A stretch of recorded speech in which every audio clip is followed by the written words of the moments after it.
Novo Código de Processo Civil, comentado por Erval Sampaio Júnior, colaborador da Rádio Justiça.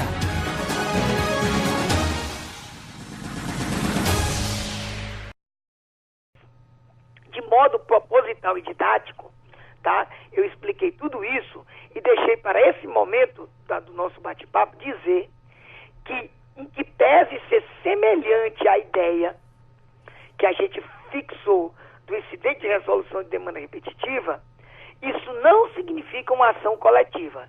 Você sabe o que é uma ação coletiva, porque várias vezes, eu mesmo já escutei várias vezes o seu programa tratando das chamadas, ninguém sabe nem português, e nós temos a mania no Brasil, de inventar para o latim e para o inglês, as class action, é isso mesmo, porque eu não sei nada de inglês. É isso mesmo, doutor Eu Erval. digo só mesmo porque eu não consigo entender como é que a gente já tem uma língua tão difícil, Pedro Beltrão, que é o português, e a gente nem inventa de definir nossos institutos pelo lado, latim, inglês, e muitas vezes alguns estão com a mania nova, é uma crítica que eu faço, mas respeito, até o alemão, O alemão. Maria, pelo amor de Deus.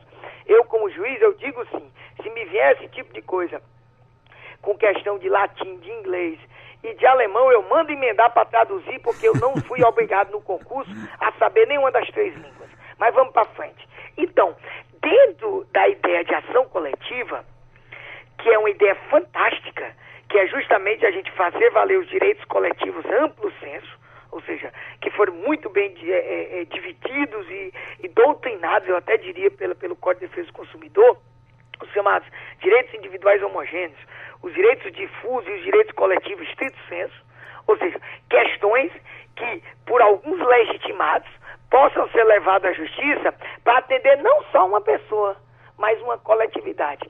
Várias pessoas que se encontram naquela situação fática e que, em vez de se solucionar vários processos individuais, nós reuniríamos em um, já instaurando um processo, e a justiça sendo bem mais eficiente, me perdoe a expressão, mas para ser entendido é o que vale, com uma canetada só.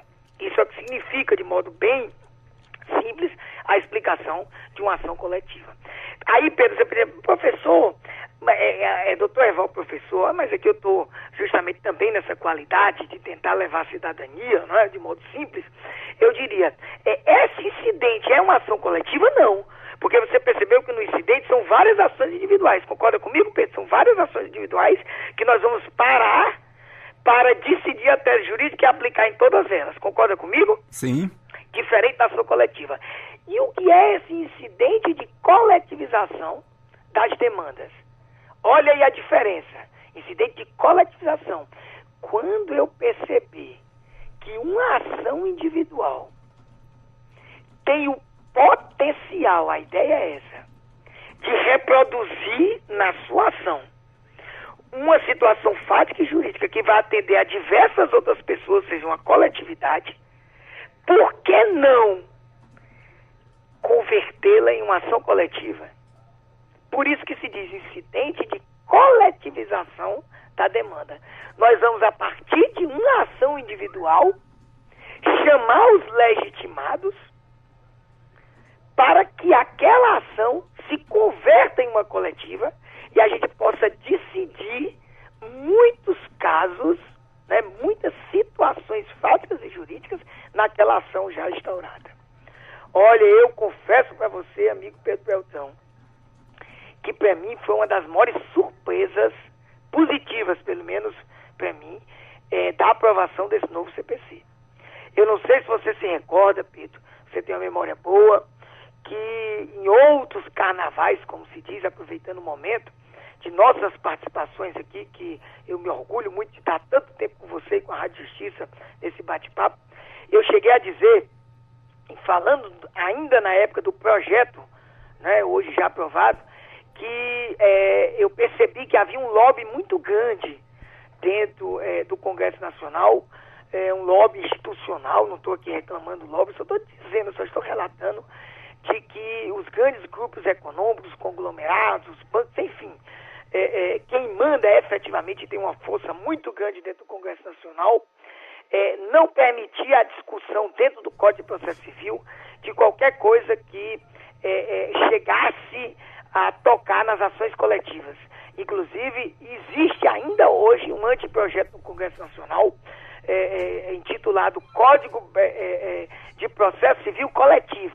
Você lembra que eu cheguei a citar isso, que era um lobby grande, tal, e que ninguém ia querer discutir e que iriam impedir a discussão de qualquer coisa relativa a processo coletivo no CPC individual, porque nós estamos tratando, regra geral, de CPCs que tratam dos conflitos, ou como eu gosto de dizer como professor, dos velhos conflitos Tício versus Caio, né? Os conflitos tradicionais, e não os conflitos em massa, porque a solução dos conflitos em massa, para a gente reunir, a gente tem.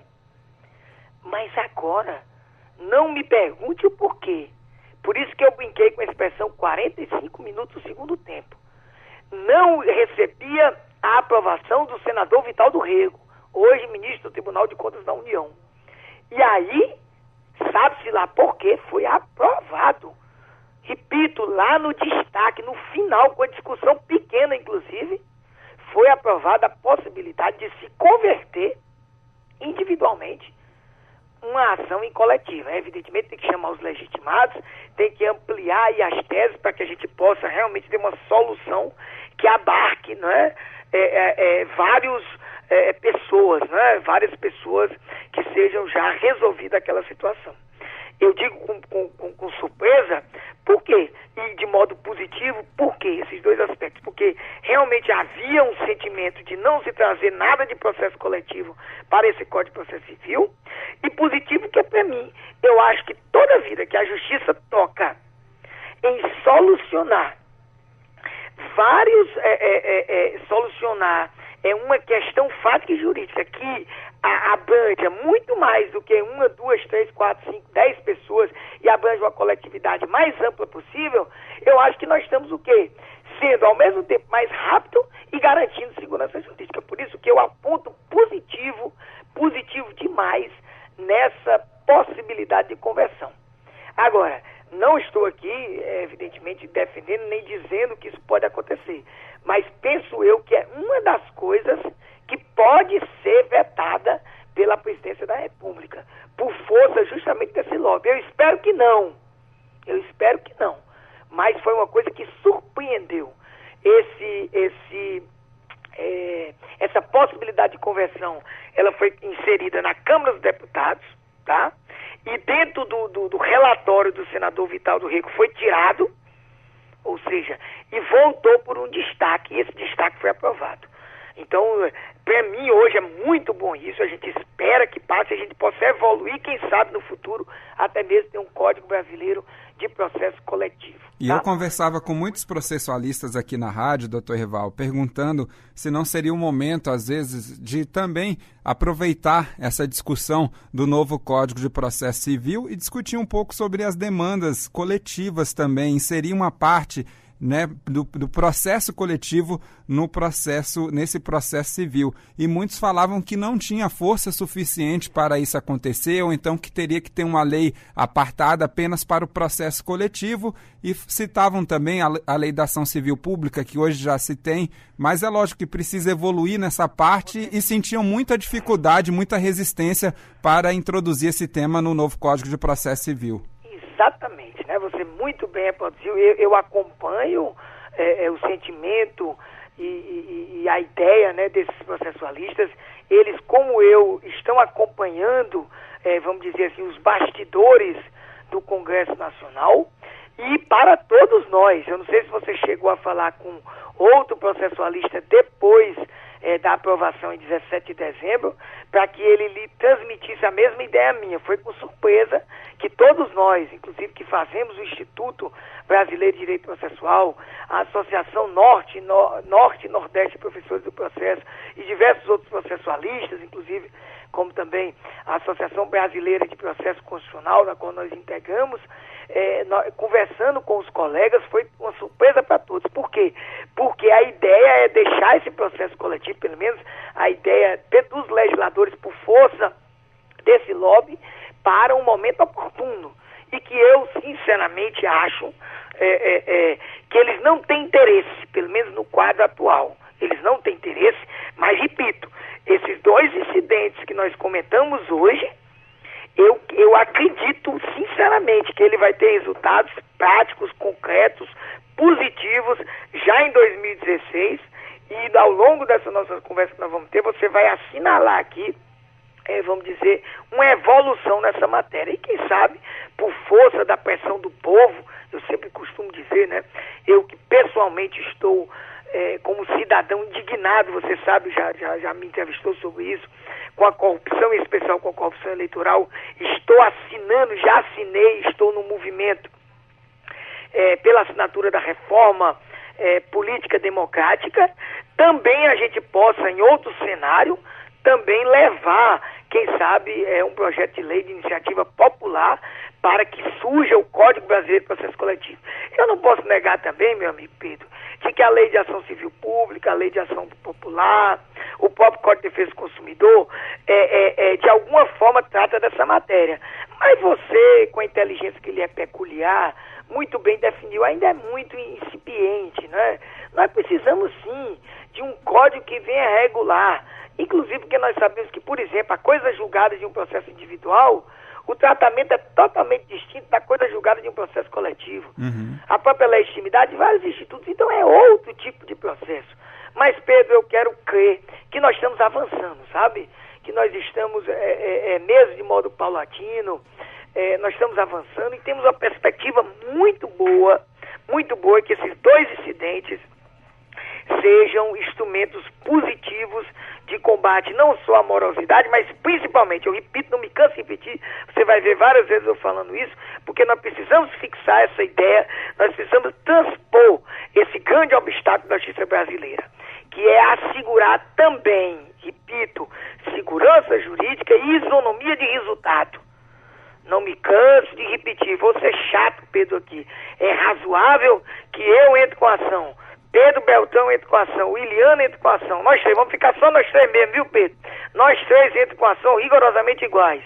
E aí a justiça diga, para Erval a situação é decidida de um jeito, para o Pedro de outro. E, por incrível que pareça, para a Williana de outro, se alguém entender isso como racional, eu respeito. Mas isso nunca vai ser compreendido pelo cidadão Erval Sampaio como racional.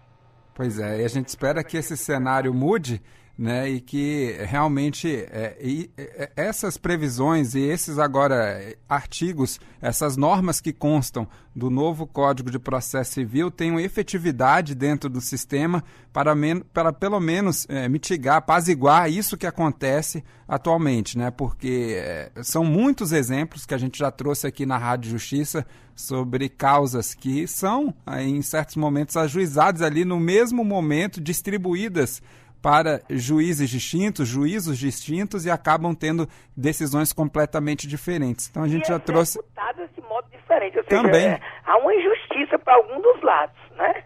Porque alguém recebe o direito, outro não recebe, e aquilo morreu, né? Como se diz. Porque depois de transposto para o mundo dos fatos, dificilmente retorna, não é verdade, Pedro? Sem dúvida, doutor Erval.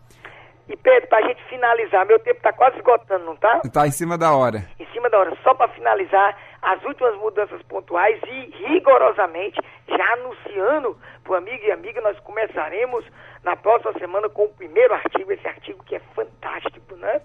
Eu sou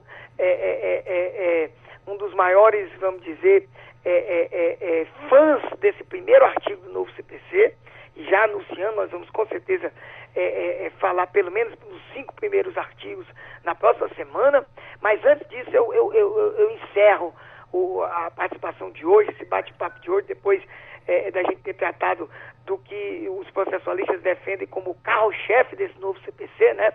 Como instrumento midiático, aquilo que foi mais bem mediatizado, mais bem falado durante todos esses 5 anos de tramitação, que principalmente o incidente de resolução de demanda repetitiva e também essa conversão que veio aí no final. Eu chamo a atenção, Pedro, para mudanças pontuais, como, por exemplo, os prazos processuais, né, Pedro?